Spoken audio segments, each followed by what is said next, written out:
ఆ తల్లిదండ్రులకు వాళ్ళ పాపను హాస్పిటల్కి తీసుకెళ్ళమని చెప్పి చెప్పాలా, నచ్చ చెప్పాలా, భయపడొద్దు, అంతా మంచి జరుగుతుంది. సరే నువ్వు నీ మతాన్ని గౌరవించు, సరే నువ్వు ఏ దేవుడిని అయితే పూజిస్తున్నావో ఆ దేవుడిని కూడా పూజించు, గౌరవించు, సరే అది వేరే విషయం. కానీ ఏం చేయాలా, ఇది ఒక వైపు ఉండాలా, నమ్మకం అనేది ఒక వైపు ఉండాలా, హాస్పిటల్లో ట్రీట్మెంట్ ఒక పక్కన చేయించుకోవాలా. కేవలం నువ్వు పూజలు పునస్కారాలు లేకపోతే ప్రార్థనలు వీటితో ఏడైనా జరుగుతుందా, ఏడైనా ఏమవుతుందా? మీరు కూడా ఆలోచించండి. పెద్ద పెద్ద ఈ ప్రార్థనలు చేసేవాళ్ళు పెద్ద పెద్ద పాస్టర్లే, వాళ్ళకి రోగాలు వచ్చి వాళ్ళ ఇంట్లో వాళ్ళకి రోగాలు వచ్చి వాళ్ళు హాస్పిటల్కి పోతున్నారు. మరి ఎవరైనా అంతే కదా.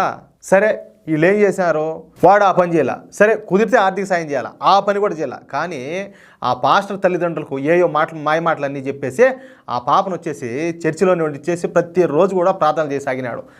ఏదో ఒకటి మీకు తెలిసినే కదా, కొత్తగా చెప్పేది ఉండదు. రోజులు గడుస్తున్నాయి, ఆ పాప వ్యాధి అయితే ముదిరిపోతుంది. ఆ పాప తల్లిదండ్రులు వచ్చేసి ప్రతిరోజు కూడా ఉపవాసం ఉంటా ప్రార్థనలు చేస్తూనే ఉన్నారు. ఏదో గుడ్డి